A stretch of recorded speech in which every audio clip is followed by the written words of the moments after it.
Buster Moon, seorang pria berusia 20 tahunan, berdiri di ruang tamunya. Dia berhadapan-hadapan dengan kedua orang tuanya yang kelihatan bingung. Ibunya nanya, "Buster, kamu serius kamu mau pindah, merantau? Kenapa? Kamu kan sudah terkenal di kota kita." Sekarang ayahnya yang buka suara. "Iya Buster, coba kamu pikir-pikir lagi. Kamu itu sudah seperti bintang di sini. Kamu atlet sepak bola, kamu dikenal orang baik. Mungkin dalam beberapa tahun lagi, kamu juga bisa jadi gubernur di kota kita." Buster bingung. Gimana ya, ibu, ayah? Aku merasa tidak ada prospek yang bagus di kota ini. Kayaknya semua orang di sini biasa-biasa aja. Gak ada yang sukses. Dan kalau aku tetap di sini, ya aku juga bisa-bisa gak bakal sukses. Buster pengen pindah ke Colorado. Sekarang dia tinggal di Pennsylvania, tempat di mana dia dari dulu dibesarkan. Tapi dia tinggal di kota yang gak bisa dibilang kota juga sih, mungkin lebih ke pedesaan, di mana kebanyakan orang-orang di sana bertani. Dan Buster punya satu rahasia yang sulit untuk dia ungkapkan. Ayahnya yang baru saja berusia 60 tahunan bingung. "Tapi ayah takut nak, di luar sana ada banyak banget orang-orang jahat. Gimana kalau kamu kenapa-kenapa? Kami takut kamu diculik, dicekoki dengan narkoba sampai kamu kecanduan, dijual jadi budak seksual. Dan mungkin dalam 5 tahun lagi kami bakal ngeliat foto kamu di koran sebagai korban." Ibunya buka suara lagi. "Saudara-saudara kamu yang juga merantau pada akhirnya tetap di Ohio kan? Gak keluar jauh-jauh. Colorado terlalu jauh nak. Apalagi kamu mau pindah ke kota besar." Di tengah-tengah argumen mereka, tiba-tiba ada sapi yang menjerit. Jeritan ini membuat mereka bertiga kaget dan raut wajah ayahnya langsung berubah. Buster keluar dari rumah dan dia lihat pemandangan yang sudah ke-6 kalinya terjadi. Sapi kesayangan mereka ditemukan terkapar di tanah dalam keadaan tanpa darah sama sekali. Kedua matanya hilang, kepalanya dipotong dan diletakkan di tengah-tengah lingkaran. Tapi anehnya, gak ada darah sedikit pun di situ.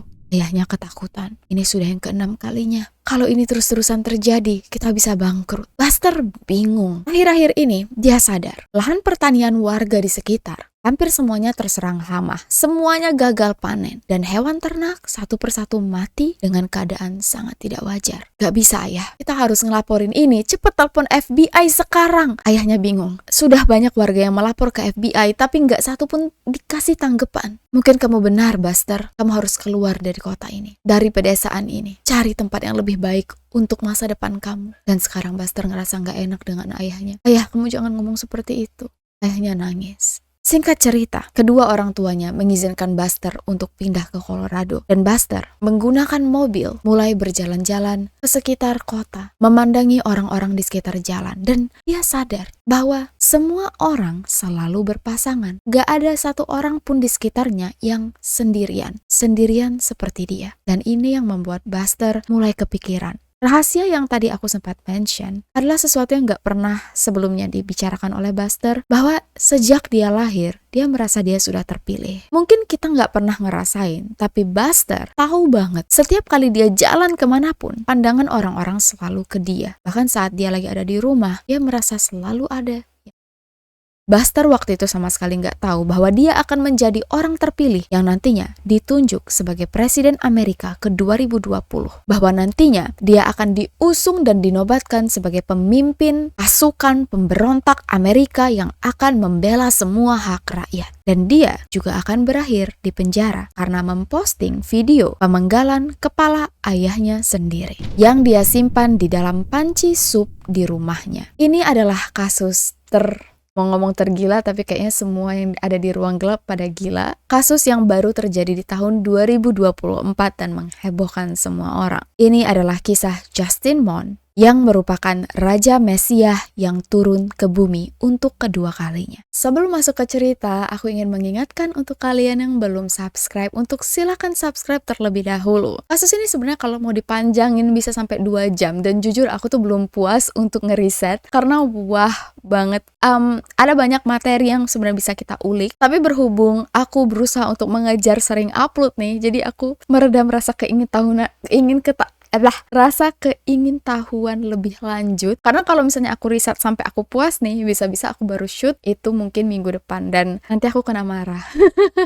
Mungkin karena aku emang bikin konten dari hati, aku nggak pengen cuman kasih kalian video cuman untuk biar kalian nggak kesepian. Aku pengen bener-bener ada isi dari video dan bener-bener menjawab banyak rasa keingintahuan kalian tentang sebuah kasus. Jadi aku memohon untuk kalian memaklumi kalau misalnya riset kita emang cukup lama. Bahkan sebenarnya aku juga punya tim yang ngebantuin untuk nulis, tapi dasar memang ya si Amira ini kadang gatel kalau misalnya nggak di riset sampai dalam banget. Tanpa berlama-lama lagi, langsung aja kita masuk ke cerita. Welcome to Ruang Gelap.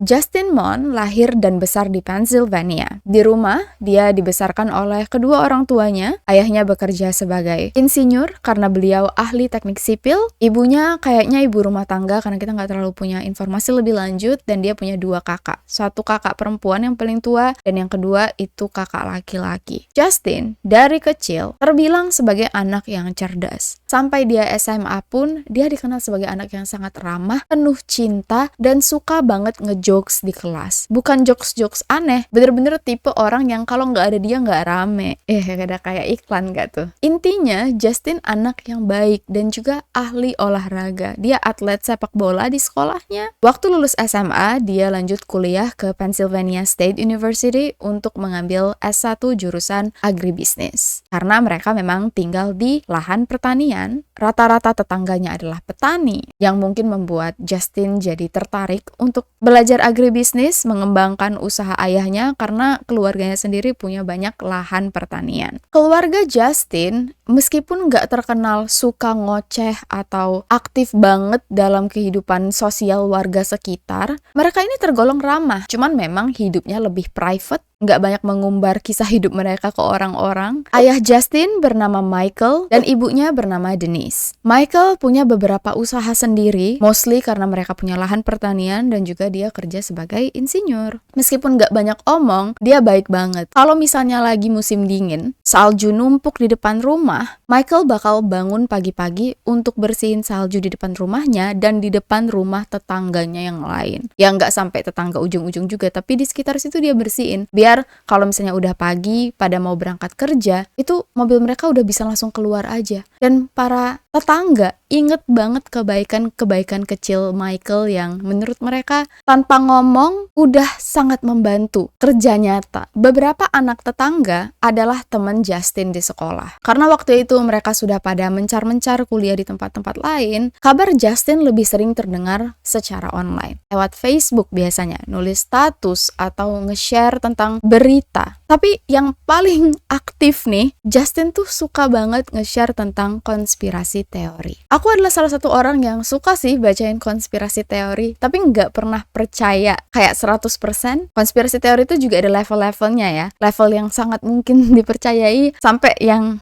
ini kayaknya a bit out of the proportion. Tapi masa-masa inilah yang menurut semua orang sekitar yang setidak-tidaknya diinterview dan didokumentasikan merasa Justin mulai berubah. Dia mulai tertarik dengan politik yang sebenarnya semakin dewasa kita semakin sadar aja sih politik memang memengaruhi hidup kita. Cuman Justin lebih ke politik bagian konspirasinya. Misalnya, dia mulai percaya bahwa Bill Gates yang mulai banyak membeli lahan pertanian di Amerika sebenarnya bekerja sama dengan China, di mana China dan Bill Gates berusaha untuk memonopoli lahan pertanian di Amerika, supaya nanti warga Amerika kesulitan untuk mendapat bahan pangan makanan. Dan satu-satunya cara untuk rakyat bisa makan adalah dengan bergantung dengan China. Memang faktanya Bill Gates punya banyak lahan di Amerika. Kalau aku nggak salah, tapi aku belum cek lagi, Bill Gates ini adalah salah satu orang yang punya tanah pertanian paling banyak di Amerika. Tapi konspirasinya adalah dia kerjasama dengan China gitu kan. Dan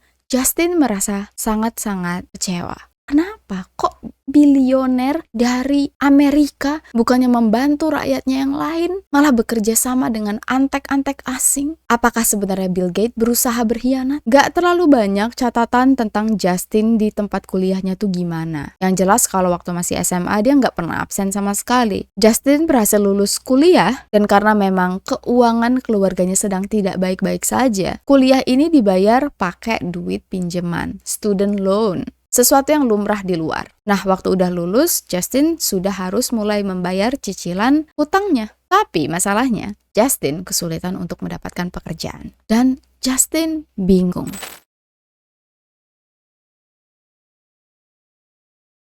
Ada banyak hal yang terjadi di saat Justin berusia awal 20 tahunan saat dia baru aja lulus kuliah. Dan menurut aku ini tuh mungkin bisa dibilang fase yang dialami oleh semua orang. Kita lulus kuliah, kita bingung kita harus ngapain, apa kita mau lanjut sekolah lagi atau kita mau kerja. Kita ini pengennya jadi apa, kita ini salah jurusan atau enggak. Kok orang-orang hidupnya sudah A, B, C, D, E, ada yang tiba-tiba nikah, ada yang tiba-tiba pindah ke luar negeri, ada yang tiba-tiba jadi jutawan, ya kan?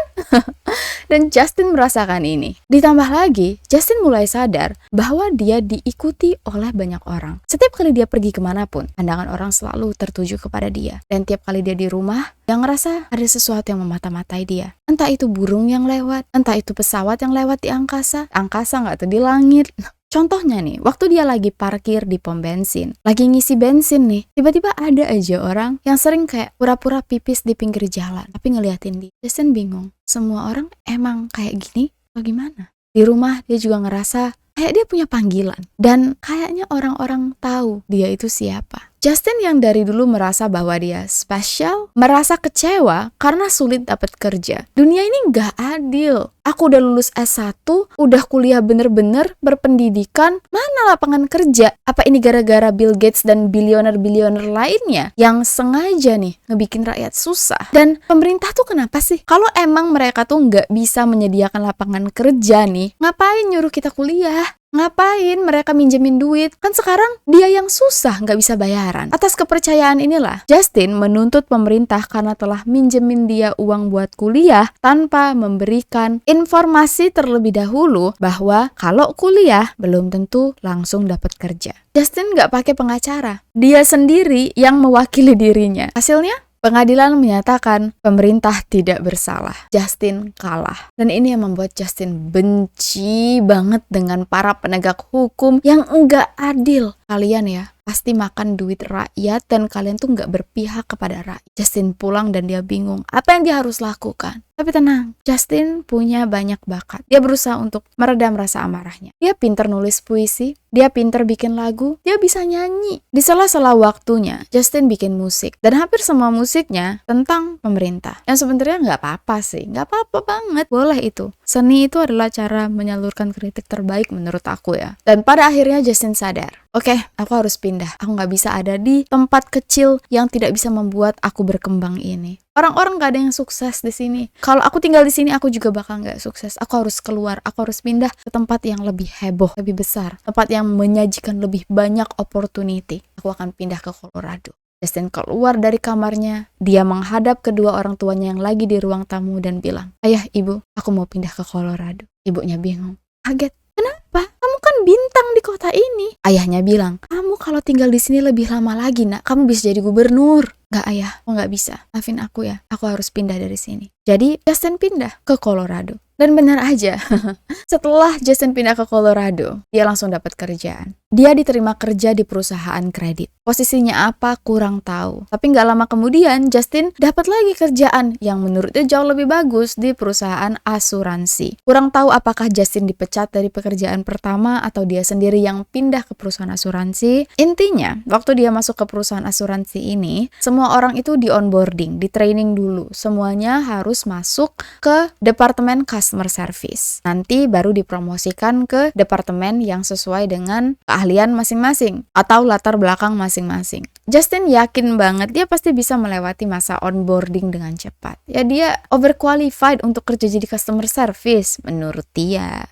Tapi setelah menjalani beberapa minggu di kerjaan barunya, Justin gak kunjung dapat promosi. Yang justru dipromosikan adalah para wanita biasanya. Apalagi yang kulitnya berwarna coklat. Yang membuat Justin bingung. Kenapa ya perusahaan ini kayak gitu? Kenapa justru wanita yang diutamakan? Kenapa justru yang kulitnya coklat yang diutamakan? Padahal aku ini kulit putih, rakyat asli, anak bangsa. Ini pasti perusahaan yang mendukung wanita-wanita feminis. Ini pasti perusahaan yang support Black Lives Matters. Justin gak terima. Dia terlalu overqualified di posisi jadi customer service. Jadi dia nulis email ke HR. Tolong ya HR, kamu lihat baik-baik background aku dan juga cara aku bekerja. Aku ini punya banyak potensial. Harusnya aku ini bisa dipindahkan ke departemen yang lebih butuh aku. Misalnya departemen IT. Tolong ya, jangan mendiskriminasi aku. Jadilah tempat bekerja yang nyaman dan memperkerjakan semua karyawannya dengan setara. Dia kirim ke HR dan HR bingung. Mana ini? Padahal mereka sama sekali nggak ada tuh mendiskriminasi Justin. Dari beberapa info yang didapat sebagai customer service, Justin sering marah-marah sendiri. Dan sebagai orang yang pernah menanggapi klien langsung nih, memang kerja yang berhubungan dengan customer service itu butuh banyak banget rasa sabar luar biasa. Aku acungi jempol. Dan Justin gak happy, dia gak happy menjalani pekerjaan ini. Dan suatu hari dia tendang pintu di kantor. HR-nya bingung. Mungkin karena terikat kontrak, mereka nggak bisa langsung memecat Justin. Seenggak-enggaknya Justin belum melakukan kesalahan besar yang bisa memutuskan kontrak. Tapi mungkin ini ya feeling. Orang-orang di sana ngerasa ini orang tuh nggak beres. Ini orang tuh punya gangguan jiwa. Jadi perusahaannya itu menghubungi pihak pengadilan, pihak hukum, minta nasihat gimana cara mereka bisa memecat Justin dengan cara yang adil dan baik-baik. Bayangin kalian mau dipecat sampai perusahaannya tuh minta tolong ke ranah hukum untuk mecat kalian. Ya mungkin sebenarnya bisa aja langsung di PHK tapi bayar pesangon kali ya atau denda. Nah perusahaannya tentu aja nggak mau bayar denda ini, makanya mereka minta nasihat dari hukum. Jadi, Justin dipecat. Aku nggak menemukan daftar dia kerja di mana lagi. Sejauh ini, setelah Justin dipecat, aku nggak melihat dan menemukan dia ada diterima kerja di tempat lain. Kemungkinan besar, saat inilah Justin pulang ke rumah orang tuanya. Balik lagi ke Pennsylvania, ke tempat kecil yang menurut dia nggak bakal bisa membuat dia sukses. Kedua saudaranya udah nggak tinggal di rumah itu lagi. Mereka semua udah merantau tapi masih di Ohio. Jadi, yang tinggal di rumah itu cuman Michael, ayahnya, Denise, ibunya, dan Justin. Dari sini, semua orang bisa melihat perubahan kesehatan mental yang dialami oleh Justin. Hampir setiap hari, Justin selalu merokok ganja. Kadang-kadang Justin tuh baik-baik aja, tapi kadang-kadang juga nggak baik-baik aja. Cara kedua orang tuanya ngelihat perubahan mood Justin, itu biasa kalau dipanggil dan diajak ngobrol. Kalau masih nyaut, kalau masih mau berdialog, itu berarti dia lagi sehat. Tapi kalau lagi nggak sehat, kalau dipanggil tuh kadang acuh-acuh aja atau kadang kayak noleh terus udah. Dan jujur kedua orang tuanya tuh berkali-kali berusaha untuk mengajak Justin untuk berobat ke psikolog karena mereka udah ngeliat perubahan yang sebenarnya mereka juga nggak bisa nyalahin. Justin kelihatan depresi, mungkin karena nggak dapat kerjaan, dan juga punya banyak rasa kekecewaan terhadap sekelilingnya. Kadang-kadang Justin keluar dari rumah, dia nongkrong, duduk di atas penutup gorong-gorong. Tahu kan penutup gorong-gorong kalau di luar negeri yang bulat itu? Dan dia suka duduk di situ dan ngeliatin rumah tetangga. Jadi tetangga tuh kadang bingung, siapa? Kenapa ngeliatin kita? Ada satu tetangga yang lupa lagi namanya siapa. Ada bapak sebut aja namanya Anton. Bapak Anton tuh bingung karena udah berjam-jam si Justin ngeliatin rumahnya tapi nggak ngapa-ngapain. Dipanggil, ditanya, kamu kenapa? Gak jawab. Anton beberapa kali nelpon polisi. Sampai kayaknya polisinya juga capek ngusir Justin untuk masuk ke rumah. Tapi ya mereka juga nggak bisa ngapa-ngapain. Toh Justin nggak berbuat salah, cuman ngeliatin. Tapi ya Anton merasa gimana ya? Dia punya anak di rumahnya, dia ngeri aja. Jangan-jangan Justin mikir aneh-aneh tentang anaknya atau istrinya. Terus anak pertama Anton bilang, ayah, itu tuh teman aku dulu di SMA, namanya Justin. Dulu baik-baik aja kok dia, lucu malah. Salah satu orang paling lucu di kelas. Gak tahu ya kenapa kayak gitu sekarang. Iya kan? Anton tuh kadang kasihan, tapi dia juga kayak, ya mau ngasihanin orang, aku juga kasihan lah, ngerasa gak aman di rumah sendiri. Dan bukan cuma Anton yang rumahnya diliatin. Orang-orang lain tuh juga kadang rumahnya diliatin, berdiri, dan tiap kali orang lewat, itu kadang ya udah aja, gak ditegur, gak diapa-apain, dan mereka bisa mencium bau ganja. Kurang diketahui seberapa concern Michael dan Denise tentang kondisi mental Justin, tapi kayaknya kondisi Justin yang antisosial dan bisa bergaul dengan orang itu on off. Hal ini terbukti karena selama Justin tinggal di rumah bareng orang tuanya, dia berhasil menerbitkan 7 buku. 7 buku yang sebenarnya pengen aku ringkas semuanya. Enggak aku baca, maksudnya aku gali lebih dalam aja, tapi dah bakal lama banget. Buku ini bukan diterbitkan oleh penerbit, tapi dia si Justin nerbitin sendiri, self-publish. Dan selain buku-buku ini, ada juga musik-musik yang seperti aku bilang, yang merujuk kepada pemerintah. Dan juga dari sini kita bisa ngelihat seberapa disturb pikiran Justin. Karena dari buku dan musik ini kita bisa melihat cara pandang dia tentang dunia. Justin sangat tertarik dengan penyembahan setan, konspirasi politik, dan juga keyakinan bahwa dia lahir sebagai Imam Mahdi atau Mesias. Menurut Justin, dia bukan orang yang menobatkan dirinya sendiri. Dia bilang, orang-orang percaya bahwa aku adalah Imam Mahdi. Justin beberapa kali berusaha untuk mempublikasikan lagunya ke label record terkenal. Dia ngirim ke label-label keren tuh, tapi nggak pernah ditanggepin karena memang ya musiknya aneh.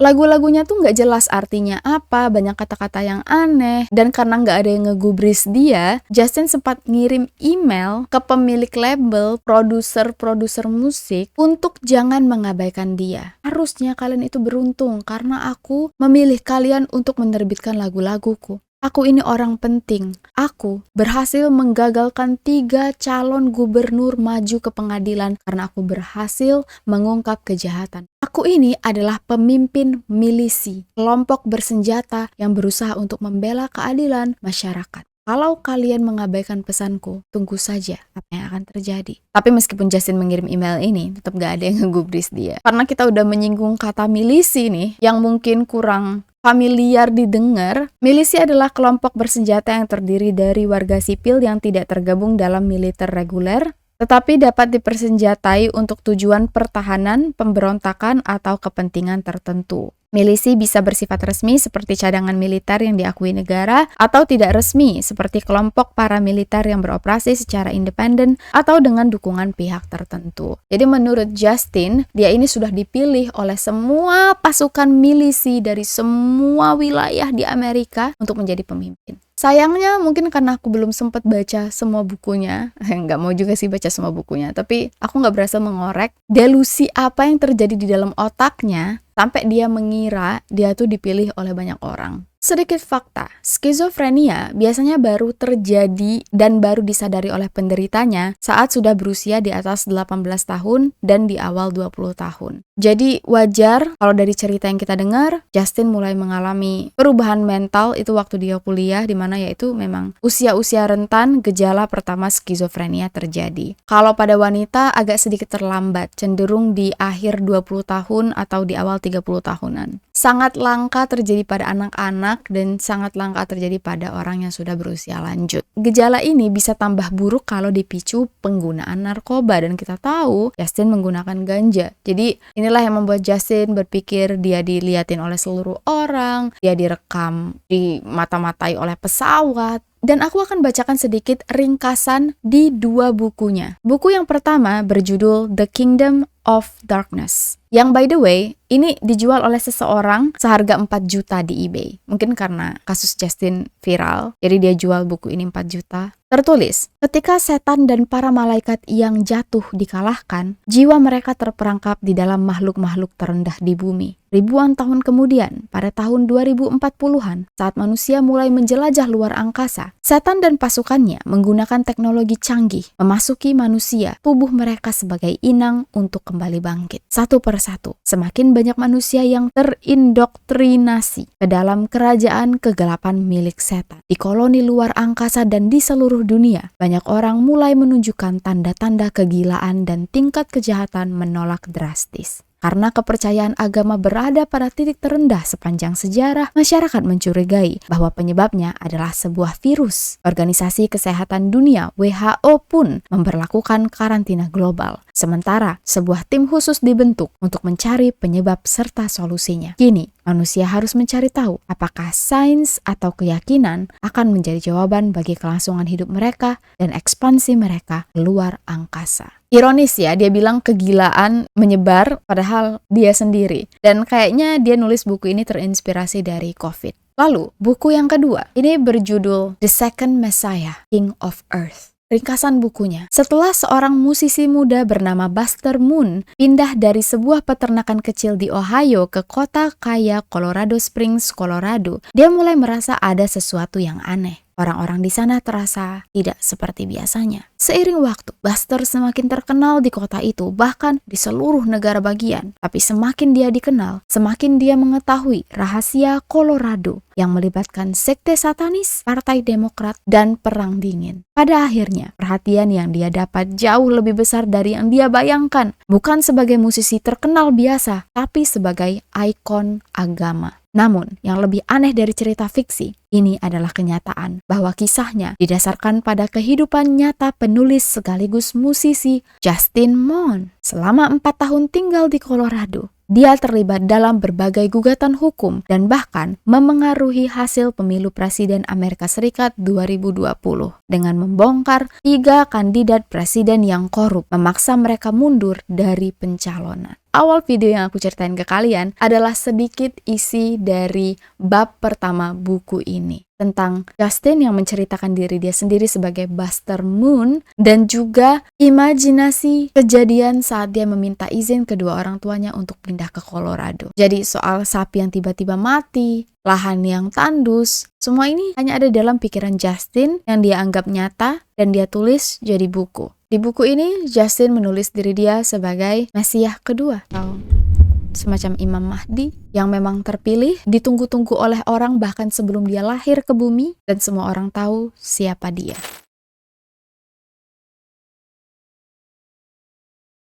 Buku ini dipublikasikan di tahun 2020. Siapa yang menyangka 4 tahun kemudian, di tanggal 30 Januari 2024, sekitar jam 2 siang, Denise pergi keluar untuk belanja, meninggalkan Justin dan suaminya Michael di rumah berdua aja. Denise memang tahu akhir-akhir ini mood Justin jelek, berkali-kali dipanggil, gak nyaut, dan dia sibuk nulis di komputer, entah nulis apa. Kita juga tahu bahwa Justin aktif di 4chan, itu semacam Reddit. Kemarin sempat ada yang bahas sih isi 4chan yang dia tulis. Aku nggak note secara detail, tapi yang jelas ada hubungannya dengan perasaan Justin yang merasa orang-orang itu tidak mengagungkan agama, bahwa ada banyak banget sekte sesat yang berkeliaran, dan kekecewaannya terhadap pemerintah. Yang tidak diketahui Denise, waktu itu Justin menulis manifesto yang sudah dia rencanakan akan dipublikasikan di YouTube yang berjudul Mon's Militia, Call to Arms for American Patriots. Setelah selesai menulis manifestonya, Justin mengambil senjata. Diam-diam, kemarin Justin baru aja membeli senjata ini. Dia bahkan rela memberikan kartu ganjanya. Ini semacam kartu izin mengganja. Aku juga baru tahu, dan untuk membeli senjata ini, Justin rela memberikan kartu izin untuk menggunakan ganjanya. Setelah mengambil senjata ini, Justin mendatangi ayahnya yang waktu itu ada di dalam kamar. Pintu dia ketuk, dan Michael membuka pintu. Begitu Justin melihat wajah ayahnya, Justin langsung menembak Michael tepat di dada. Jenazah Michael dia masukkan ke dalam bathtub, kemudian dengan parang besar, Justin memenggal kepala ayahnya. Kepala ini kemudian dia bawa masuk ke dalam kamar. Dia bungkus pakai plastik bening, dan dia taruh di dalam panci sup. Justin duduk di depan kamera dan mulai merekam. Awalnya videonya kayak biasa aja. Justin ngomong ke kamera, mengungkapkan kekecewaannya terhadap pemerintah, tapi tiba-tiba dia ngeluarin kepala bapaknya. Ini adalah kepala Mike John, seorang pegawai federal selama lebih dari 20 tahun, sekaligus ayah kandung saya. Sebelum aku jelaskan lebih lanjut, berdasarkan riset melalui ChatGPT, di Amerika ada 2 sistem pemerintahan, federal government dan state government. Federal government adalah pemerintahan pusat yang mengatur seluruh negara, bertanggung jawab atas urusan nasional seperti pertahanan, kebijakan luar negeri, imigrasi, dan mata uang. Sedangkan state government adalah pemerintah negara bagian atau provinsi yang mengatur wilayahnya sendiri. Dan dalam sistem ini, state government lebih punya banyak wewenang daripada federal government. State government bisa membuat kebijakan sendiri tanpa meminta persetujuan federal government. Agak sedikit beda dengan Indonesia yang lebih ke pusat, dan dalam kasus ini Justin benci dengan federal government, ke pusat. Dia nggak terlalu sama yang state government atau pemerintahan daerah. Status ayahnya sebagai pekerja pemerintah federal pun kurang diketahui benar atau enggak. Karena ya selama ini ayahnya kerja sebagai insinyur, tapi entah apakah terdaftar sebagai federal atau bukan, Allahu a'lam. Dan Justin bilang, ayahku sekarang sudah ada di neraka selama-lamanya karena dia telah mengkhianati negara. Pemerintah federal Amerika telah menyatakan perang terhadap rakyat dan negara-negara bagian Amerika. Amerika sekarang sedang membusuk dari dalam. Nama saya Justin Mon. Saya adalah komandan jaringan milisi nasional Amerika yang mungkin sudah kalian kenal sebagai Mons Militia. Padahal nggak ada yang kenal. Saya kini memberi perintah kepada semua milisi dan patriot di seluruh Amerika Serikat. Semua pegawai federal harus dihabisi di tempat sekarang juga. Semua kantor FBI, IRS, dan lembaga penegak hukum federal lainnya serta gedung pengadilan federal harus diserang di seluruh tempat.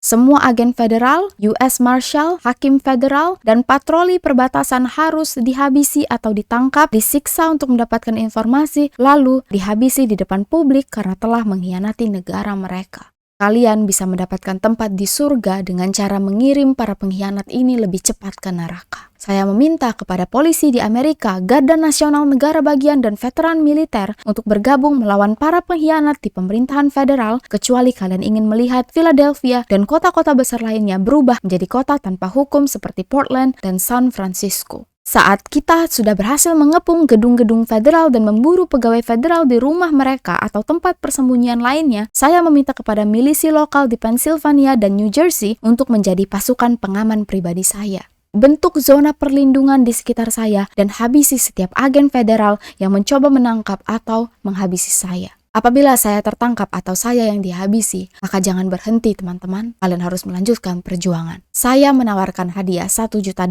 untuk menangkap orang-orang berikut dalam keadaan hidup atau $500.000 jika mereka dalam keadaan mati. Direktur FBI Chris Wray, tangkap dia. Jaksa Agung Merrick Garland, tangkap dia. Mantan Jaksa Agung Bill Barr, tangkap dia. Ketua Mahkamah Agung John Roberts, tangkap juga dia. Saya mendesak layanan pos Amerika Serikat untuk menangguhkan operasinya saat ini, memisahkan diri dari pemerintah federal. Jika mulai menyebarkan kebohongan tentang revolusi dan para patriot, maka saya mengizinkan penargetan terhadap stasiun berita, pemiliknya, serta karyawannya. Perburuan ini tidak akan dihentikan sampai tuntutan kami diberikan. Pertama, pengunduran diri semua pegawai federal non-militer yang saat ini menjabat. 2. Pengunduran diri Joe Biden dari kabinetnya dan dari Gedung Putih. Pembatalan seluruh utang publik yang ada karena dianggap tidak konstitusional. Kira-kira itulah isi manifesto sepanjang 15 menit yang diterbitkan oleh Justin. Waktu video ini sudah terupload, itu tetangganya ada yang nonton. Dan karena awalnya Justin cuma memperkenalkan diri dan kayak biasa lah ya, ngoceh di depan kamera, sebelum tiba-tiba ngambil kepala bapaknya, semua orang kaget. Bahkan banyak yang nonton itu harus ke psikolog untuk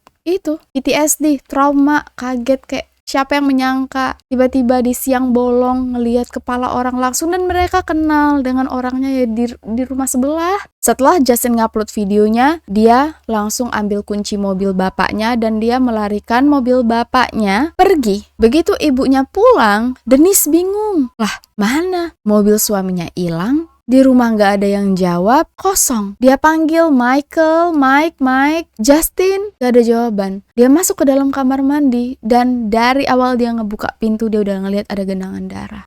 Shock banget. Genangan darah ini menuju ke bathtub dan di dalam bathtub jenazah suaminya dalam keadaan tanpa kepala. Denise langsung nelpon polisi yang ternyata polisi juga udah berkali-kali ditelepon oleh orang-orang yang menyaksikan video ini bahwa seorang anak memenggal kepala bapaknya. Jadi mereka langsung ngeh lah. Siapa pelakunya, di mana rumahnya, ini satu kasus yang berhubungan. Aku gak bisa ngebayangin sih perasaan Denise waktu itu. Kehilangan suami dan anak dalam satu waktu. Polisi langsung melacak sinyal HP Justin. Dia langsung jadi buronan, dicari oleh semua orang. Dan untungnya HP-nya nyala. Kelihatan tuh Justin lagi melewati daerah pemakaman di dekat Pennsylvania, terus belok dan berhenti di depan pangkalan militer. Langsung dikerahkan polisi terdekat melakukan penangkapan dan diketahui Justin juga bawa senjata karena kan jenazah ayahnya meninggal karena ditembak, senjatanya nggak ada di situ dan dari manifestonya yang benci dengan militer bla bla bla, polisi udah tahu lah kemana arah Justin akan membawa kasus ini. Untungnya dalam hitungan menit Justin belum berhasil masuk ke dalam pangkalan militer, sudah ditangkap duluan oleh polisi. Bener-bener hebat sih, gercep banget. Tapi Justin nggak marah.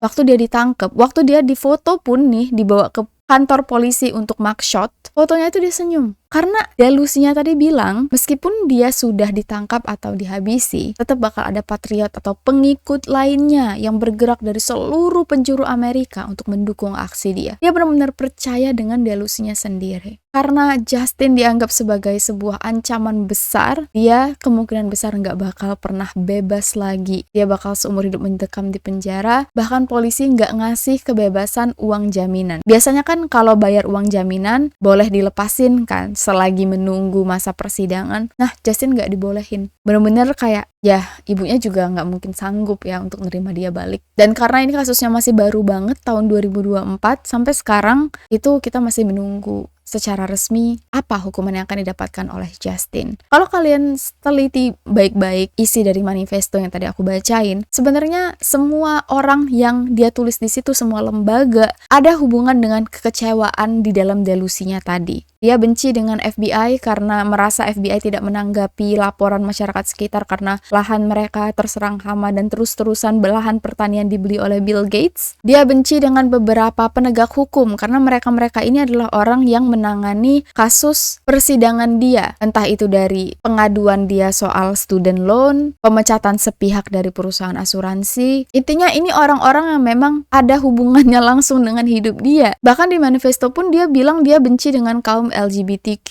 dengan kaum Black Lives Matter, benci dengan kaum feminis. Ini karena orang-orang yang dia anggap dipromosikan padahal tidak sepinter dia waktu masih kerja dulu. Dan di dalam manifesto tadi, aku lupa aku udah ngomong atau belum, dia menyatakan diri dia sebagai presiden Amerika di saat kondisi yang genting ini. Dia bilang sebenarnya kedua partai besar di Amerika, Partai Demokrat dan Republikan, itu sudah setuju untuk mengusung dia sebagai presiden Amerika di tahun 2020. Tapi digagalkan oleh FBI. Makanya dia juga benci banget dengan ketua FBI. Dan mungkin ini kenapa dia cuma menargetkan federal state, karena memang orang-orang ini yang berhubungan langsung dengan kekecewaan dia di dunia. Ini menurut aku kasus yang sedih banget, karena sebenarnya mungkin Justin ngelakuin hal ini karena masalah mental. Terakhir nih, ada artikel yang menyatakan bahwa Justin dinyatakan melakukan kejahatan ini dengan pikiran yang jernih. Tapi pikiran yang jernih pun menurut aku secara subconscious, dia udah percaya banget dengan delusi-delusi dia. Jadi meskipun pikirannya jernih, dia yakin itu hal yang benar untuk dilakukan.